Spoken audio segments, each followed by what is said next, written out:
Hi friends, welcome back to my YouTube channel.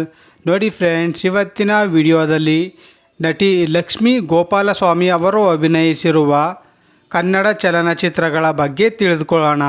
ಅದಕ್ಕೂ ಮುಂಚೆ ಯಾರೆಲ್ಲ ನಮ್ಮ ಚಾನಲ್ನ ಸಬ್ಸ್ಕ್ರೈಬ್ ಮಾಡ್ಕೊಳ್ಳದೆ ವಿಡಿಯೋ ನೋಡ್ತಾ ಇದ್ದೀರಾ ಅವರೆಲ್ಲರೂ ಕೂಡ ದಯವಿಟ್ಟು ಈ ಕೂಡಲೇ ಸಬ್ಸ್ಕ್ರೈಬ್ ಮಾಡ್ಕೊಳ್ಳಿ. ಹಾಗೆ ಪಕ್ಕದಲ್ಲಿ ಬರೋ ಬೆಲ್ ಐಕನ್ ಕೂಡ ಪ್ರೆಸ್ ಮಾಡಿ. ವಿಡಿಯೋ ಇಷ್ಟ ಆದಲ್ಲಿ ಒಂದು ಲೈಕ್ ಮಾಡೋದಂತೂ ಮರಿಬೇಡಿ. ಅವರ ಮೊದಲನೆಯ ಚಿತ್ರ ಪೂರ್ವಾಪರ. ಈ ಚಿತ್ರವು 2004ರಲ್ಲಿ ತೆರೆಕಂಡು ಆವರೇಜ್ ಆಗಿತ್ತು. ಅವರ ಎರಡನೆಯ ಚಿತ್ರ ವಿಷ್ಣು ಸೇನ.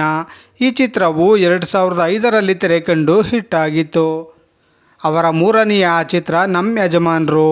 ಈ ಚಿತ್ರವು 2009ರಲ್ಲಿ ತೆರೆಕಂಡು ಹಿಟ್ ಆಗಿತ್ತು. ಅವರ ನಾಲ್ಕನೆಯ ಚಿತ್ರ ಆಪ್ತ ರಕ್ಷಕ. ಈ ಚಿತ್ರವು 2010ರಲ್ಲಿ ತೆರೆಕಂಡು ಬ್ಲ್ಯಾಕ್ ಬಸ್ಟರ್ ಹಿಟ್ ಆಗಿತ್ತು. ಅವರ ಐದನೆಯ ಚಿತ್ರ ವಿದಾಯ. ಈ ಚಿತ್ರವು 2015ರಲ್ಲಿ ತೆರೆಕಂಡು ಹಿಟ್ ಆಗಿತ್ತು. ಅವರ ಆರನೆಯ ಚಿತ್ರ ಅಲ್ಲಮ. ಈ ಚಿತ್ರವು 2017ರಲ್ಲಿ ತೆರೆಕಂಡು ಆವರೇಜ್ ಆಗಿತ್ತು. ಅವರ ಏಳನೆಯ ಚಿತ್ರ ರೆಮೋ. ಈ ಚಿತ್ರವು 2022ರಲ್ಲಿ ತೆರೆಕಂಡು ಆವರೇಜ್ ಆಗಿತ್ತು. ಅವರ ಎಂಟನೆಯ ಚಿತ್ರ ಜಡ್ಜ್ಮೆಂಟ್. ಈ ಚಿತ್ರವು 2024ರಲ್ಲಿ ತೆರೆಕಂಡು ಫ್ಲಾಪ್ ಆಗಿತ್ತು.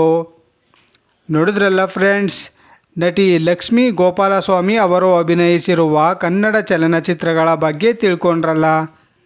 ಈ ವಿಡಿಯೋ ಇಷ್ಟ ಆದಲ್ಲಿ ಲೈಕ್ ಮಾಡಿ, ಶೇರ್ ಮಾಡಿ, ಕಮೆಂಟ್ ಮಾಡಿ. ಹಾಗೆ ಯಾರೆಲ್ಲ ನಮ್ಮ ಚಾನಲ್ನ ಇನ್ನೂ ಸಬ್ಸ್ಕ್ರೈಬ್ ಮಾಡ್ಕೊಳ್ಳದೆ ವಿಡಿಯೋ ನೋಡ್ತಾ ಇದ್ದೀರಾ ಅವರೆಲ್ಲರೂ ಕೂಡ ದಯವಿಟ್ಟು ಈ ಕೂಡಲೇ ಸಬ್ಸ್ಕ್ರೈಬ್ ಮಾಡ್ಕೊಳ್ಳಿ. ಹಾಗೆ ಪಕ್ಕದಲ್ಲಿ ಬರೋ ಬೆಲ್ ಐಕನ್ ಕೂಡ ಪ್ರೆಸ್ ಮಾಡಿ. ವಿಡಿಯೋ ನೋಡಿದ್ದಕ್ಕೆ ಧನ್ಯವಾದಗಳು.